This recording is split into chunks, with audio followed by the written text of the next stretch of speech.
If you just look at this case and you go, this is a man who killed his wife for money, that doesn't tell you half the story. Paul Curry is a self-centered, devious evildoer. I see him as a cold-blooded killer who's gotten away with it for almost 20 years. This isn't an accident. This isn't an oops. It's not a suicide, it's a homicide. She was being poisoned. She was ingesting something that was making her ill. Is there something weird in her lipstick? Is he putting something in her fingernail polish? She died from a massive nicotine poisoning, catastrophic levels of nicotine in her system. No, she's not a smoker. She doesn't smoke. Nicotine poisoning, how common is that? Nicotine is one of the strongest poison ever. Linda was absolutely fun. We took our high heels out, we dressed up, we fixed our hair and makeup, and we went dancing on the weekends. She was a career woman, was making good money at that time. She did call me and tell me she had met this guy at work and that he was so smart. People describe him as a genius. People describe him as knows everything about everything. This is Jeopardy! He was on Jeopardy? He was. And he won. He won like $26,000, $27,000 back in the 80s. Linda said, you know, Paul and I are gonna go and get married. Ends up getting in the car, going to Vegas. He wasn't the most handsome man. He was very short. He didn't have a whole lot to work with. It wasn't looks, it wasn't money. It was the idea that I am with somebody who's so brilliant. They had been married maybe a month, and she called me one night and says, you know, Mary, Paul wants to take out $1 million life insurance policy on me. What do you think? Are you crazy? Are you kidding me? Why would you do that? You know what happened to Linda? She starts getting sick. Weak, fatigued, just looking bad. She was so thin. Bunch of doctors had no idea why. He's being the loving husband to his wife. Oh, honey, I'm sorry you're so sick. And in the back of his mind, he's got to be thinking, how is she not dead? How much of this nicotine do I got to give her to kill her, for crying out loud? Do you have any eyewitnesses ever seen him give her any kind of poison? No. Is there any evidence he obtained nicotine? Direct evidence? No, there's no evidence. This is a hard case, but I have no doubt whatsoever that he did it. And I believe I'm going to be able to prove it beyond a reasonable doubt.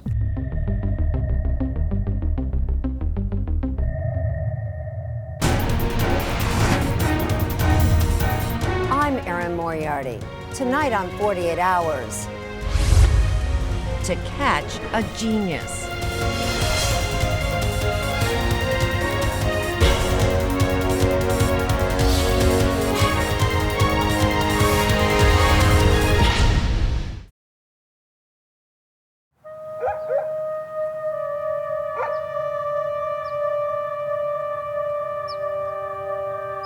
She's not gonna make it if she stays with him.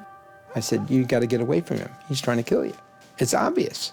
I said, leave, get out of there. Linda, I gotta get you out of the house. To this day, friends like Mary Siebold Just get out of that house. and Bill Sandretto I can't believe she wants to stay there. can't understand why Linda Curry never left her husband Paul. There's no doubt in my mind that she loved him. She died because she loved him. Orange County prosecutor Brahim Beitai is taking on a case that's been unsolved for nearly 2 decades. But he believes he'll be the one to prove Paul Curry poisoned Linda with nicotine. Up to the moment she died, that few minutes before midnight on June 9th, 1994, in her mind, he's the loving husband who's holding my hand, who loves me, who plays music for me, who tells me all the nice stuff. So she wasn't going to believe anything about him. She said, oh, Paul's such a good husband, he wouldn't do that.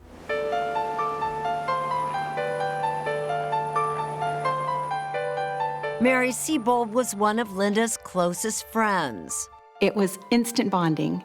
The two met in the 1960s when they both worked at Southern California Edison inside the San Onofre nuclear power plant. She was tall, I was tall. She loved to eat, I love to eat, and we could eat in those days. What's the first thing that comes to mind when you think about Linda? Fashionista.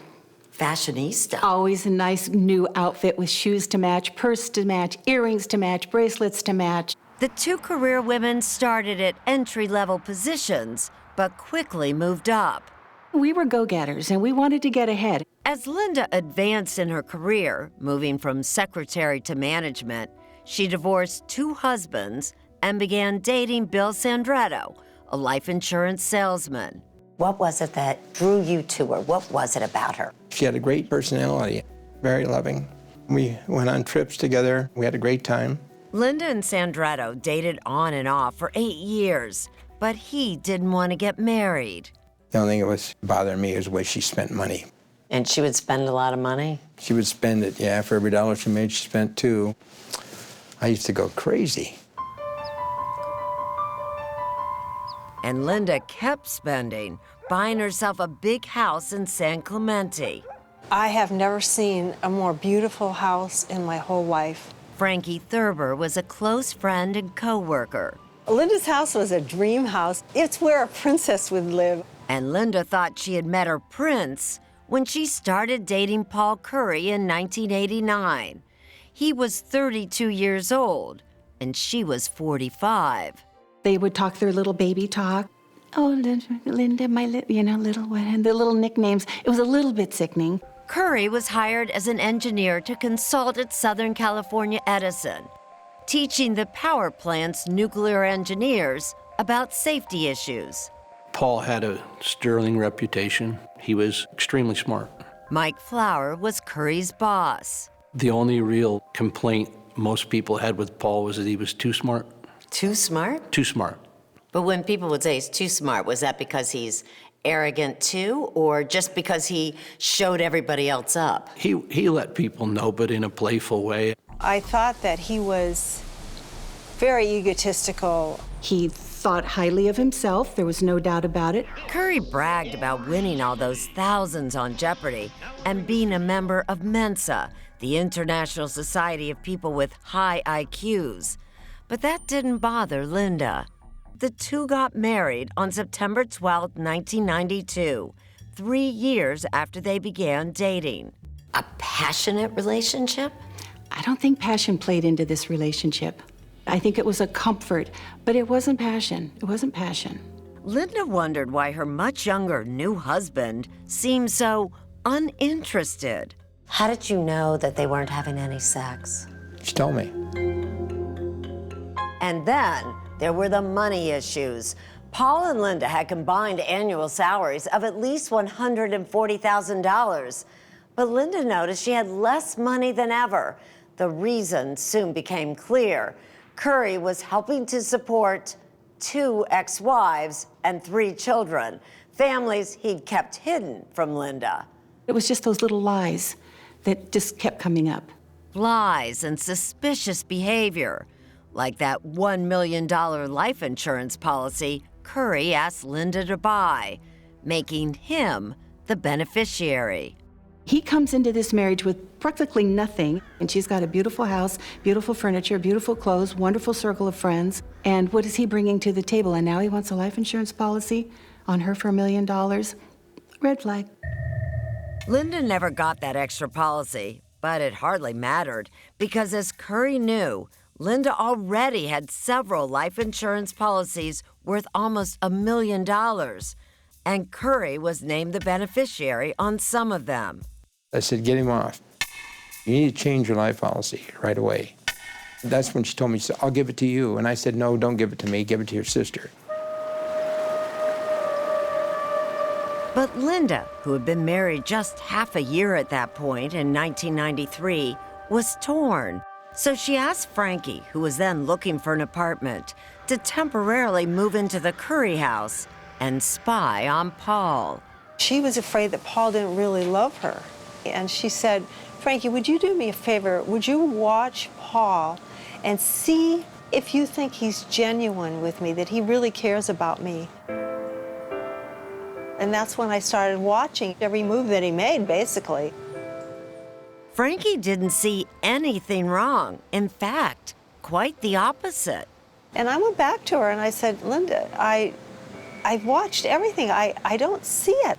He dotes over you. He loves you. He can't do enough for you. I don't know why you would be questioning that. Even Mary, never a big fan of Paul's, was impressed by the way he pampered Linda. He would prepare these exotic, wonderful new salad dressings as a test and then send her upstairs for a hot bath. Every night he would draw her a bubble bath. I mean, huge bubbles. I said, Linda, I would kill to have somebody draw me a bubble bath. Of course he loves you. In July of 1993, just short of her first wedding anniversary, Linda came down with a mysterious illness. She said, I just don't feel well. I just don't feel like myself. And she couldn't figure out why all of a sudden she'd get sick. She became so violently ill that she needed to be hospitalized. When I saw Linda in that bed, honest to God, she looked like an 80-year-old woman. Her organs were failing. They said they didn't even know she was going to make it that night.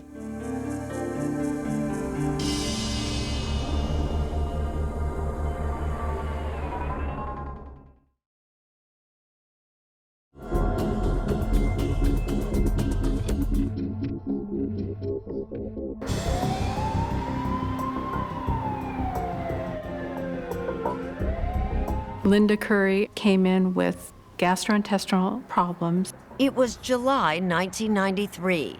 Linda Curry was rushed to Samaritan Medical Center in San Clemente.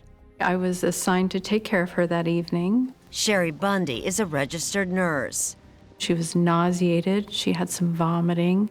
I checked her IV. So she's connected to an IV at the time? Yes. Why?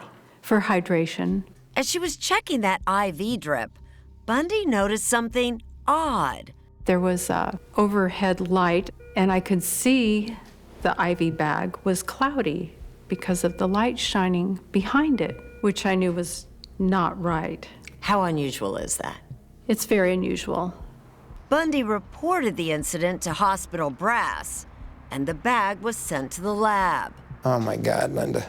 Among Linda's visitors was Bill Sandretto, her former boyfriend. She was just emaciated, you know. What was the cause of this? They didn't know at the hospital.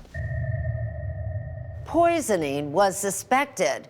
Linda was hospitalized for 21 days. She had a stroke and nearly died. And then lab workers discovered lidocaine, a numbing agent, in the contaminated IV bag and reported the incident to the police. They began an investigation that focused on one person, her husband, Paul. This is what's so fascinating about this case. He was a suspect in poisoning her before she died. Back then, prosecutor Brahim Beytai was still in law school, but eventually in 2006, the case landed on his desk at the Orange County District Attorney's Office. He was surprised to find detectives at the time had audio taped their interviews with Linda. These are the old microcassettes that they used back in the early to mid-90s. Very unusual to have a case where you had investigators ask the victim, who ends up getting killed, about the conduct of the person who killed them. Paul is your husband? Uh-huh. And how long have you been married? Not quite a year. Police investigators interviewed Linda in her hospital bed in August 1993 and zeroed in on the key question. If somebody were trying to do something to you, if they were trying to poison you, any idea who would try to do that? Well, the only person I could think of that would have a motive to do it would be Paul. And the only motive I can think of is money, but I don't want to really even believe that or think that.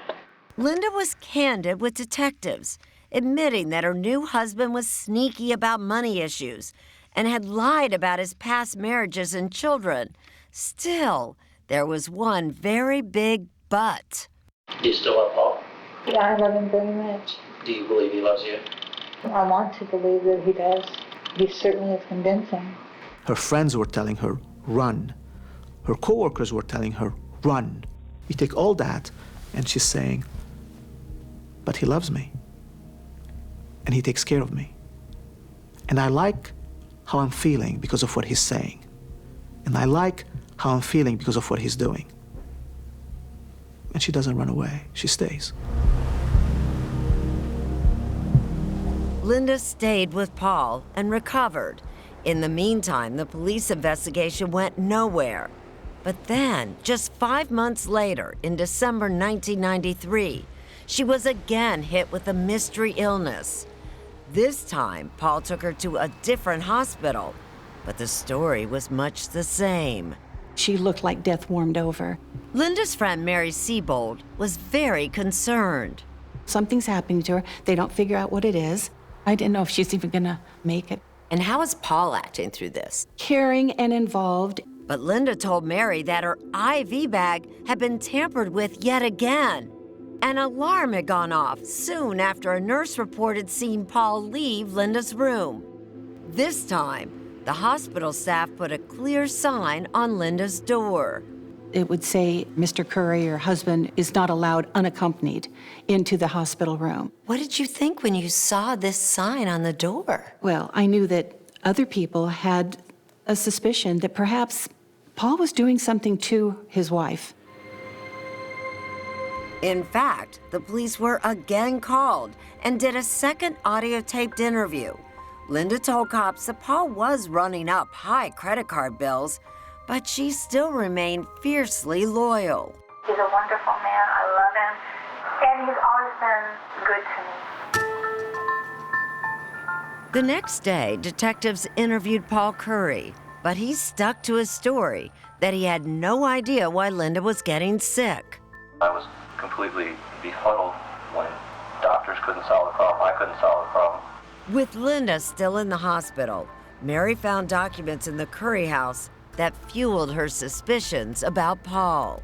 On the highboy dresser, as I walk into the room, there's a bunch of papers. Well, I just kind of glanced at them, but in big script writing, I saw the word life insurance in gold writing, and I went, oh, life insurance. And then I went, oh, more life insurance policies. Oh, they're all here. They're all out on this highboy dresser on the top of it. Now all the red flags are adding up to crimson. I mean, it's really red now. Mary questioned Linda after she was released from the hospital. I'm asking her, did you have those things out, Linda? Is this something you're looking at? Well, she hadn't been home. No, not at all. I said, Linda, put it together.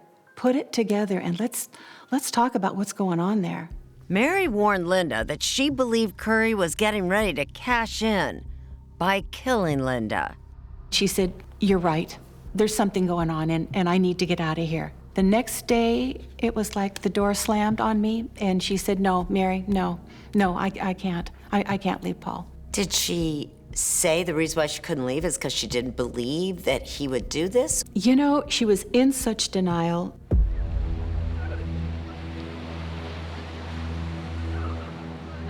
Six months went by, and then on June 9th, 1994, Mary received an email from Curry that said Linda was feeling worse than ever. I said, Linda Curry's gonna die. Paul's gonna finally get to poison her, and she's gonna die.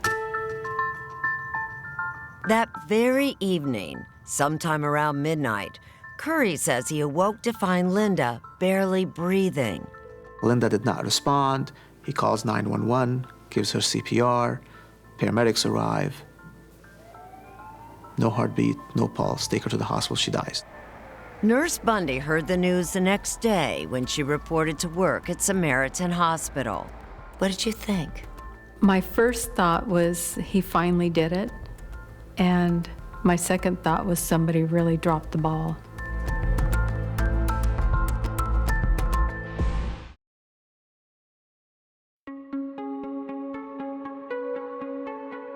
I received a phone call about 1 o'clock in the morning on the night of her death. One of the first to hear of Linda Curry's death on that June night in 1994 was Paul Curry's good friend and boss, Mike Flower. Can you come to the home of Paul and Linda Curry? And I said, I'll be right there. What did you think? Linda was dead. Like everyone who knew the couple, Flower was aware that Linda had been sick. He rushed to the Curry home in San Clemente. Paul was very emotional. He cried on my shoulder for hours. And what did he tell you had happened? I can't believe she's gone. Her sister called me. The next day, word spread to Linda's good friends, Bill Sandretto. I said, oh my God. And Frankie Thurber. I said, what? She was like a sister to me. She just was almost even like a mother to me. Mary Siebold heard the news from her husband. I knew that all my premonitions were true. I knew that it was Paul, and I knew that no one could save her. Linda's friends wondered if Paul had poisoned her by putting something in his special salad dressings and all those bubble baths.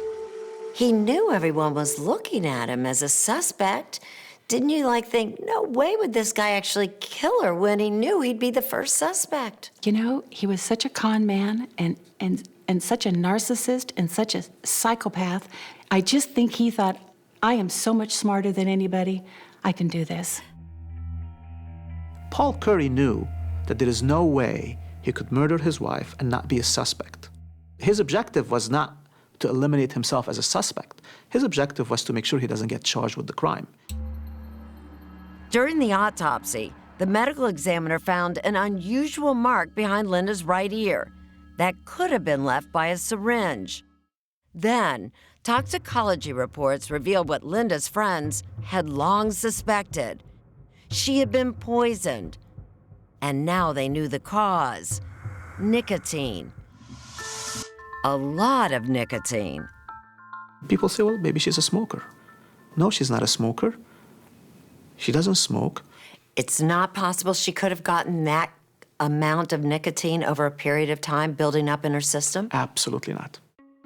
The toxicology reports also revealed the presence of a large amount of the generic form of Ambien, a sleeping medication, in Linda's body. Her death was declared a homicide, but there was no evidence to connect Paul Curry to the nicotine, the sleeping pills, or a syringe, so he could not be charged.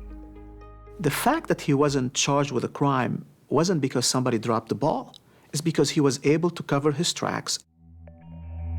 Curry was about to get away with murder, free to start a new life and to claim the money from Linda's estate.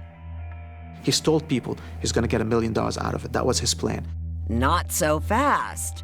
As it turns out, Linda had drafted this handwritten note giving her sister approximately half her estate. Curry was apoplectic. After he found out that things weren't as easy to get all the money, and he called me and he said, "Did you know? Did you know anything about Linda changing and her sister Pat is going to get her?" And he was like stuttering. But incredibly, despite all of Linda's suspicions, she remained faithful to Paul even in death. She left him her house and close to $500,000, quote, "so he'll be okay." If she thought he was killing her, why would she want to leave him money? Because she never allowed herself to believe what was obvious to anybody and everybody. And that's the power of the heart. After Linda died, Paul Curry was transferred from his old job at the nuclear power plant. And that's when a routine security check revealed a pack of lies in his resume. He was not an engineer. He didn't even have a college degree. The brilliant Mensa member who trained nuclear engineers was a complete fraud. So I called Paul up at the end of the day, and I said, "Paul, I'm coming in tomorrow morning at 8 o'clock, and I'm going to fire you unless your resignation is on my fax." And I came in the next morning, and his resignation was on my fax. But thanks to Linda, Paul Curry collected $419,000 from 2 of Linda's life insurance policies and her retirement plan. He also began collecting her retirement benefit of $564 every month. But even with all that money, he let Linda's beloved house slip away. He let the house go into foreclosure, and he got out of Dodge and went to Vegas. And I understand that he got a job as a used car salesman, which I found quite intriguing because a con artist is a really good car salesman. But it wasn't long before Curry conned his way into a new job, this time becoming a building inspector. Years went by and the police investigation into Linda Curry's murder came to a complete standstill. The case badly needed a fresh set of eyes. It was 2002. I was working in our cold case unit. Sergeant Yvonne Scholl of the Orange County Sheriff's Department inherited Linda Curry's murder from a retiring detective. I would know what it was. It was very distinct.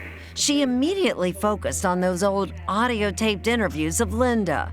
If somebody were trying to do something to you, if they were trying to poison you, any idea who would try to do that? Well, the only person I could think of that would have a motive to do it would be Paul. Scholl began digging into Paul Curry's background.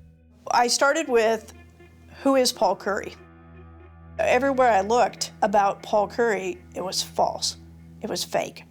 For 4 years, Scholl re-examined the entire case, re-interviewed witnesses, and then, in 2006, she felt she had enough to take it to Beitai. She says, I have this cold case that I've been working on. So I said, bring me the file. She comes back a few hours later with about 25 binders.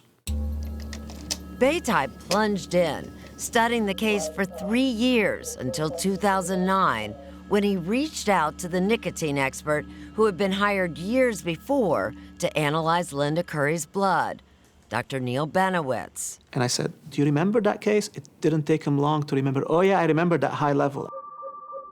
And what Dr. Benowitz had to say shocked Beitai.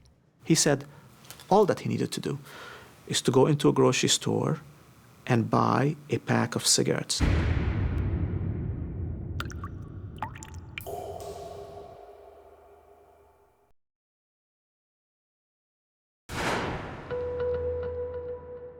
How often have you seen nicotine used as a murder weapon?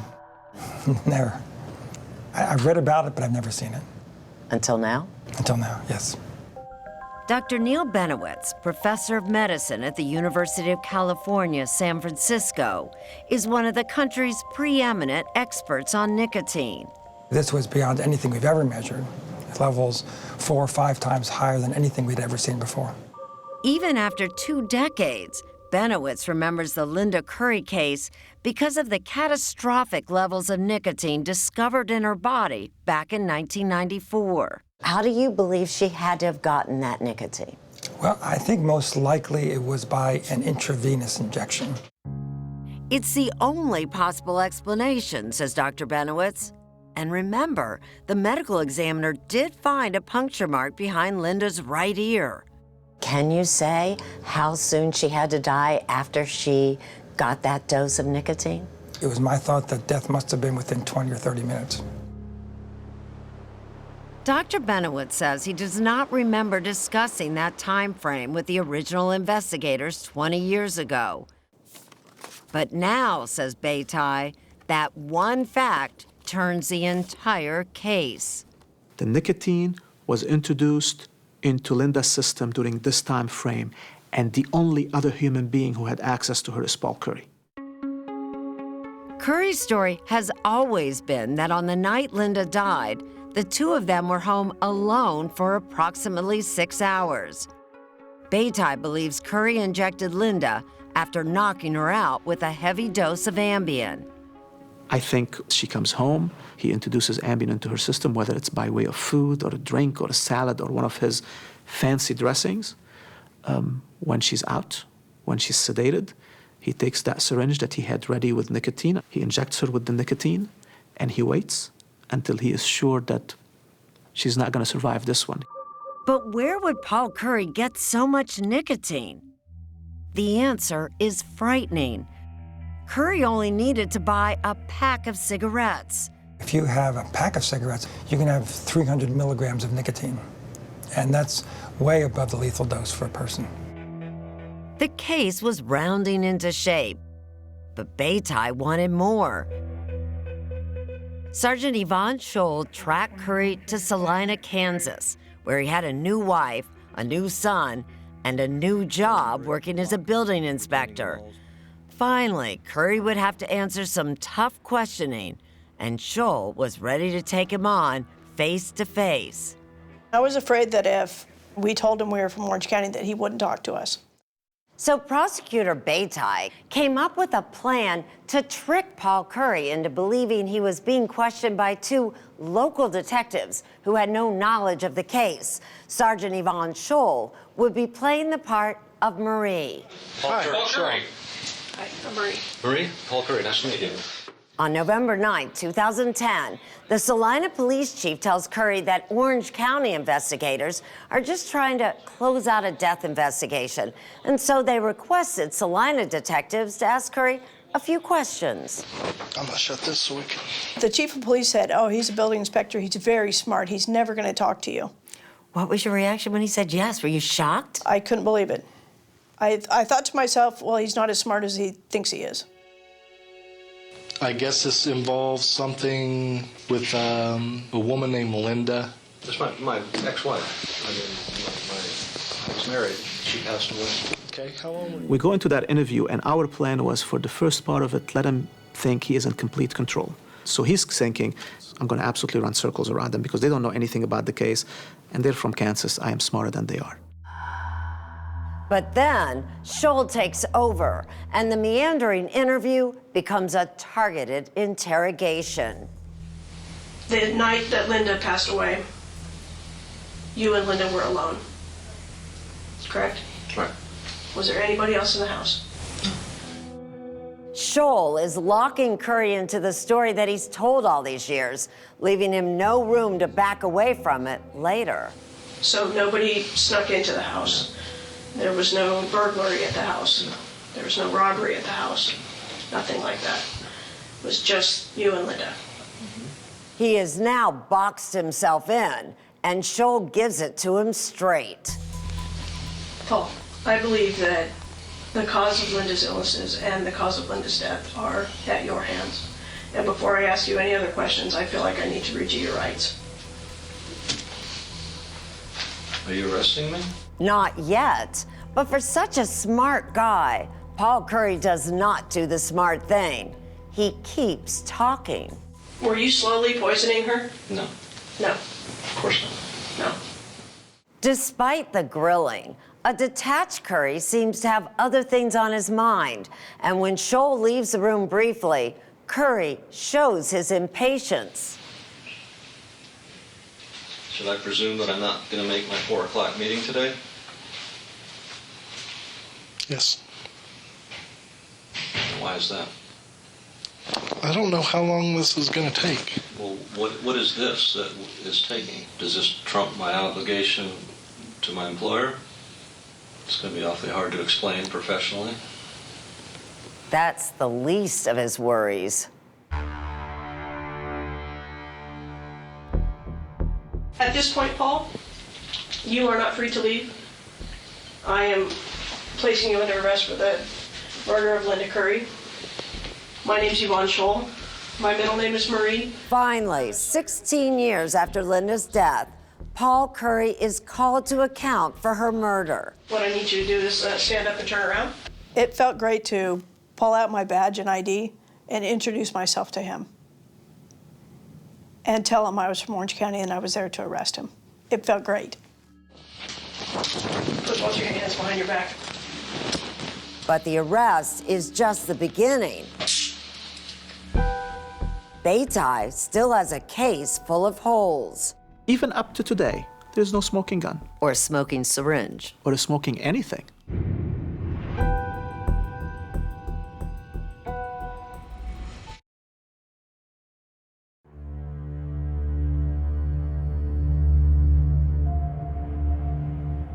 He was a monster who picked his prey, and that was my best friend, Linda. He's a liar. How can you live with yourself taking this beautiful, beautiful woman and setting her up to die? In this courtroom sits a vicious, cold-blooded murderer. Make no mistake about that. It took 20 years, but in September 2014, Assistant District Attorney Brahim Beitai finally has Paul Curry right where he wants him, He thought he's smarter than everybody else. In front of a jury, on trial for the murder of his wife, Linda. She died from nicotine poisoning. Beitai admits the case is no slam dunk. My obligation is to prove it to you beyond a reasonable doubt. You're never going to hear about how exactly Linda Curry died. Defense attorney Lisa Koppelman wastes no time pointing out the lack of direct evidence connecting Paul Curry to the murder of his wife. You're never going to hear where the nicotine came from, how it got into her. This is a case based on suspicion, innuendo, and conjecture. Curry is charged with first-degree murder for financial gain, which carries a mandatory life sentence with no possibility of parole. This defendant is as guilty as sin. No surprise, the defense sees things differently. He is an innocent man. The prosecutor uses the word murderer, murderer, murderer. Koppelman belittles the case against Curry, questioning those hospital IV bags that appeared to have been tampered with. Come on, this is baloney.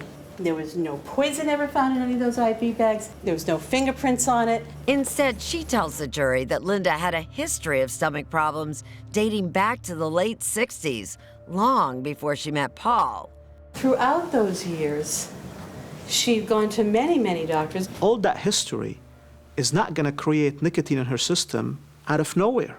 The defense argues that Linda was so desperate for a cure that she gave herself an unorthodox remedy, a nicotine enema, and it wound up killing her.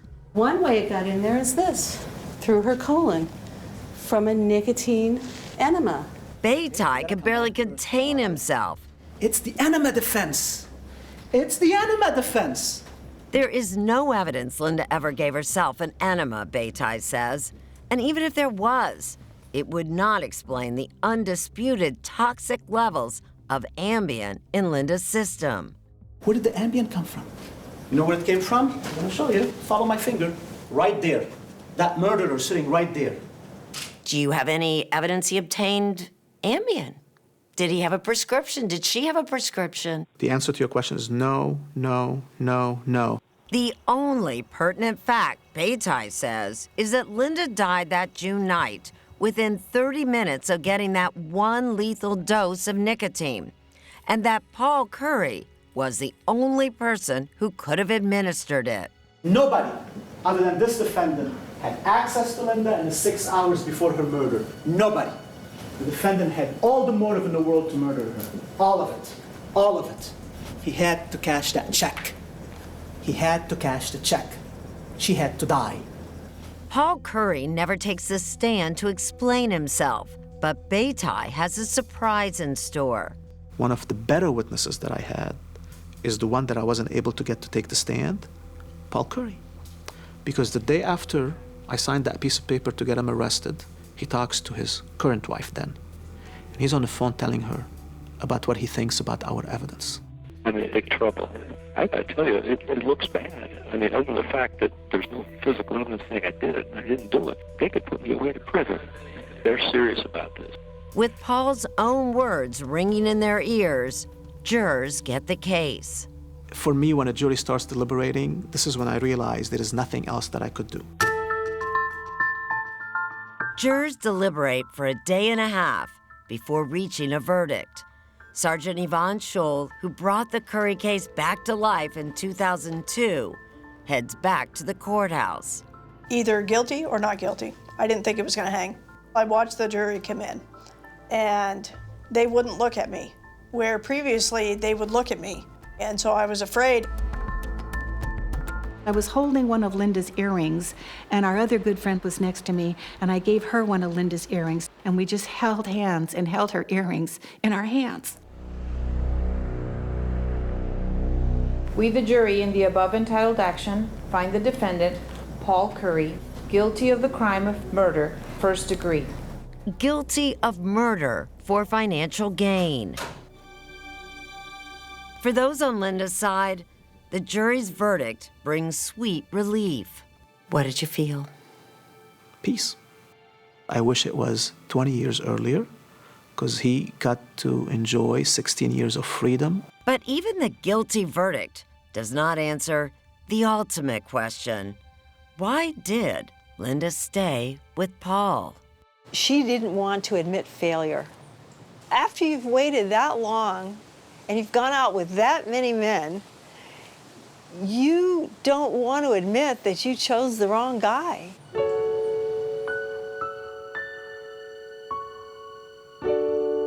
They're really hard to look at because they remind me of my best friend that I lost.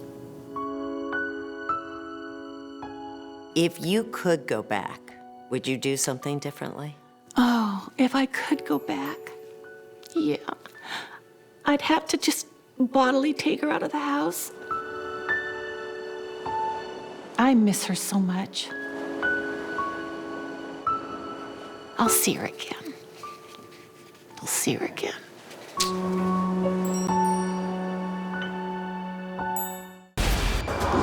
48 hours. To miss it would be a crime.